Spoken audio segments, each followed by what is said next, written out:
भीमा कोरेगांव मामले में गिरफ्तार शोमा सेन और ज्योति जगताप की जमानत याचिका पर सुप्रीम कोर्ट ने अपना फैसला सुरक्षित रखा है। इन दोनों को नागपुर विश्वविद्यालय के पूर्व प्रोफेसर और कबीर कला मंच की सदस्य होने के साथ साथ नक्सलवादी गतिविधियों में शामिल होने का आरोप लगाया गया है। आइए इस मामले को हम विस्तार से समझते हैं और जानते हैं कि इसका समाज पर क्या प्रभाव पड़ सकता है।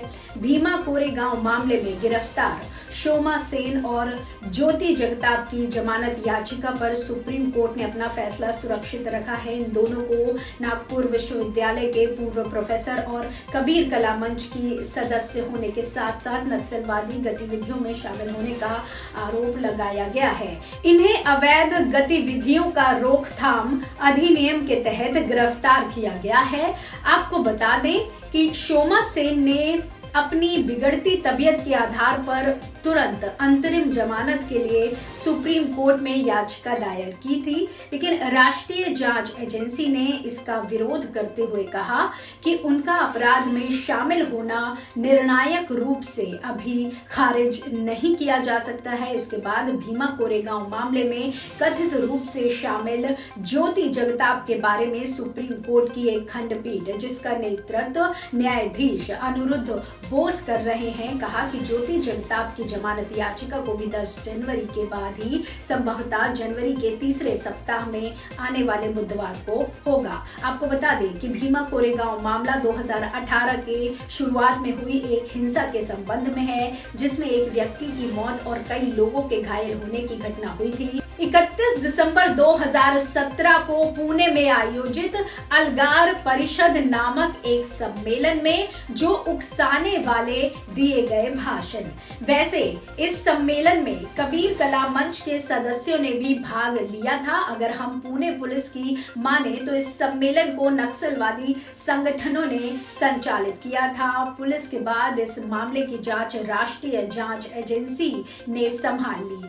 अब तक इस मामले में 16 लोगों को गिरफ्तार किया गया है, जिनमें से एक फादर स्टैन स्वामी ने जेल में ही दम तोड़ दिया था। 2 अन्य आरोपी सुधा भारद्वाज और वरवरा राव को जमानत मिल चुकी है, जबकि बाकी अभी भी जेल में हैं।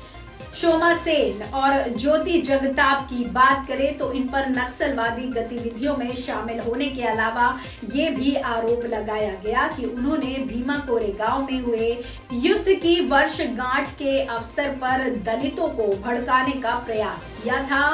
उन्हें ये भी आरोप लगाया गया कि उन्होंने देश के विभिन्न हिस्सों में नक्सलवादी गतिविधियों को बढ़ावा देने के लिए अन्य आरोपियों के साथ मिलकर एक साजिश रची थी।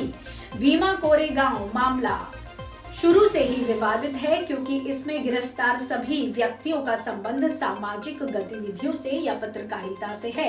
आपको बता दें कि इस मामले में आरोपियों में से रोना विल्सन, जो कि दिल्ली के जवाहरलाल नेहरू विश्वविद्यालय के पूर्व छात्र नेता और एक सामाजिक कार्यकर्ता है, नागपुर के एक जाने माने वकील और दलित अधिकारों के लिए लड़ने वाले अधिवक्ता सुरेंद्र गडलिंग का नाम भी इन आरोपियों में शामिल है। इसके अलावा एक युवा ग्रामीण विकास कार्यकर्ता और आदिवासी अधिकारों का समर्थक महेश रौत को भी आरोपी बनाया गया है। सुरेश धवले, जो एक दलित कवि और लेखक, जिन्होंने अपनी कविताओं और लेखों के माध्यम से सामाजिक अन्याय का विरोध किया था। सुरेंद्र गडलिंग की तरह अरुण फेरारा, वर्णन गोंसाल्विस भी वकील और एक लोकतांत्रिक अधिकारों के लिए लड़ने वाले संगठन का सदस्य रहा है, जिन्होंने गरीबों और शोषितों के लिए न्याय की मांग की है। कश्मीर के मुद्दों पर अपनी बेबाक राय रखने वाले गौतम एक पत्रकार और एक मानव अधिकार विशेषज्ञ हैं। उन्होंने कश्मीर, नक्सलवाद और अन्य मुद्दों पर लिखा था। जाने माने विश्वविद्यालय के प्रोफेसर और एक लोकप्रिय लेखक हन्य बाबू और आनंद तेलतुमड़े, जिन्होंने दलित आंदोलन, जाति और धर्म के बारे में लिखा। ऐसे सुधीर धवले भी हैं, जो एक दलित कवि और अलगार परिषद के संस्थापक सदस्य हैं। इन सभी आरोपियों पर यह आरोप लगाया गया कि उन्होंने भीमा कोरेगांव में हुए हिंसा को भड़काने के लिए एक साजिश रची थी, जिसमें देश के प्रधानमंत्री की हत्या करने का भी इरादा था। उन पर यह भी आरोप लगाया गया कि उन्होंने देश के विभिन्न हिस्सों में नक्सलवादी गतिविधियों को बढ़ावा देने के लिए अन्य आरोपियों के साथ मिलकर एक संगठित गुट बनाया था। आपको बता दें कि इन सभी गिरफ्तार व्यक्तियों के दावों या इन पर लगे आरोपों में कितनी सच्चाई है, इस पर कोई कुछ नहीं कह सकता है।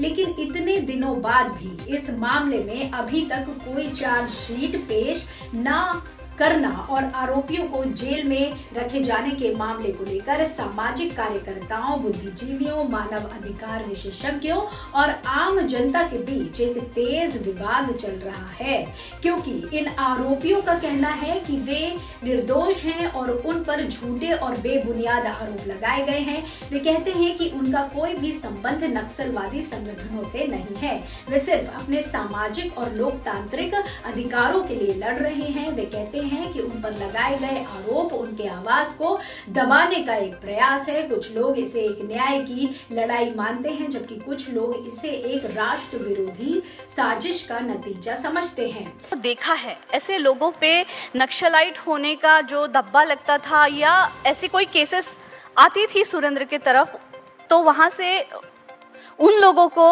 सुरेंद्र छुड़ाते थे और शायद यही चीज आज उनको जेल के अंदर लेके गई है।